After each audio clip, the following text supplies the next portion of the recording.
Magluto ako ng aking hapunan, aming hapunan. Yung tomatoes yan, no? Hinog na hinog sa, puno. Ayan. Tapos, mayroon akong leftover na pork chop. Yung iba, isasahog ko dyan. Parang pakbit, pero lagyan ko ng alugbati. Mamitas pa akong alugbati at ampalaya.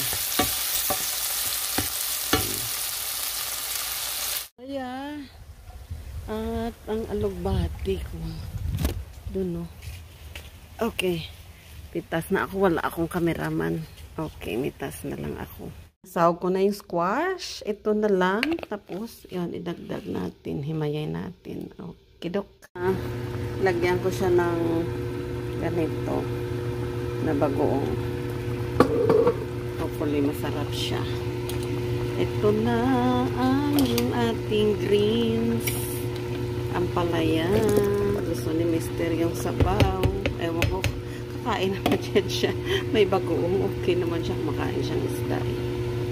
And ito yung semi-pakbit ko. Kakaiba to kasi lagyan ko siya ng Malabar spinach or yung alugbati. Paborito kasi guys yung alugbati. Pag may kalabasa, dapat may alugbati. Ganyan talaga ako. Paborito ko yung kalabasa at alugbati. Okay.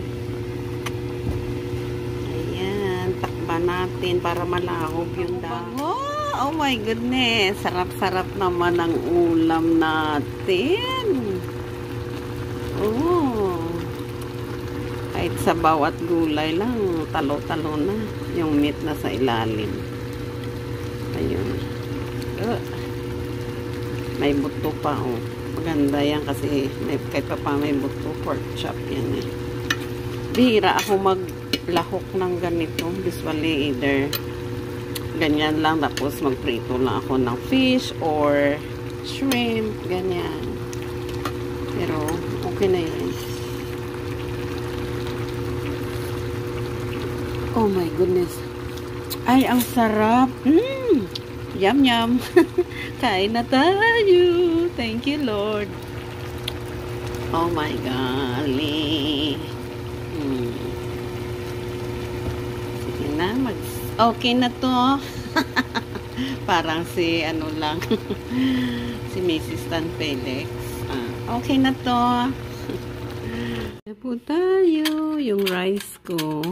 Light yellow rice. Konti lang pala yung turmeric na nailagay. Kundi siya masyadong dilaw. Tsaka yung mga itim-itim na yan. Moringa flakes. Moringa powder. Ayan na siya. Oh my God. Kahit dito lang, talo-talo na talaga. Sige guys. Let's eat po. Thank you, Lord. I can't wait. First bite para sa inyo po. Harap. Ingat. Enjoy ko na to, Kain na lang kayo rin dyan. Sabayan niyo ako. Kain po tayo. Mag-live sana ako, eh. Ayan. Baka may makachika akong taga-probinsya, diba? Kaya lang maaga pa to sa Pilipinas. Busy ang lahat ng tao para mag-ready sa school, ready sa work. Kaya wala ding manonood sa akin. I'm excited na kakain ng lutong Pinoy. Iba pa rin yung lutong Pinoy.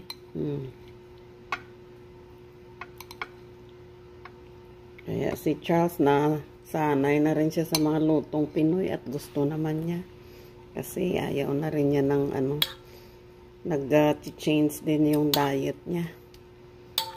Kasi mahirap yung puro processed food. Tsaka bihira na kami kumain ng, actually hindi na kami nakakain ng beef. The only time na makakakain kami at nakakain kami ng beef, ground beef nung nag-spaghetti sa taglamig, winter time. Yun lang, or chili con carne. After that, wala na kasi ayoko rin ng beef.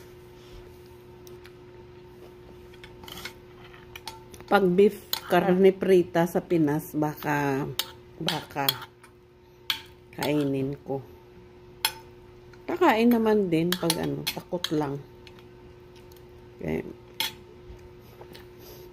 Sarap.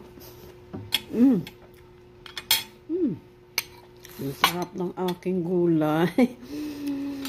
Ay, ang alugbati. Tsaka squash. Tsaka ang sarap talaga. Yung ito, from the garden. Kaya, lalong ang sarap ng naluto ko.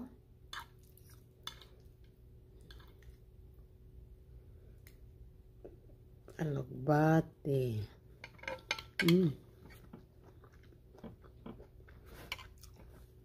Sarap.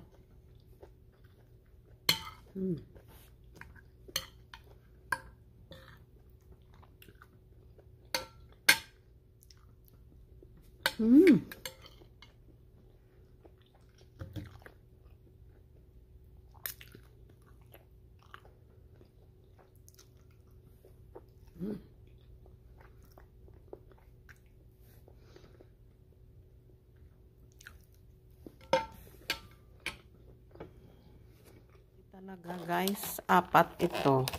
Alam mo, empty na yung isa. Paglapag, pag hugas, kain agad. Kinain na namin ni Mr. Super tamis. Kasi sabi ko, if hindi siya masyadong matamis, okay lang, gagawin ko siyang smoothie para hindi siya masyadong, ihalo sa avocado, yogurt, ganyan. Pero, nasarapan kami ni Mr. Nakain namin yung isang, ganito, ng after a few minutes na nahugasan namin. Ito hindi pa nahugasan.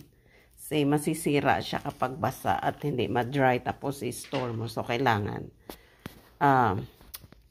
give time hugasan mabuti kasi baka maraming, alam mo na, spray. So, tapos talagang i-dry talaga siya bago siya i-store sa fridge. Kasi kung basa at nakalagay siya sa box or sa Tupperware, magmo-mold siya. Unahin natin yung parang hinog-hinog na. Anyway, sige guys. Matamis. Oh, kaya yum. Hello birds. Hi. Did I put some water in there earlier? Hi pigeon birds, say hello to our viewers. Hello. Nice. Hello.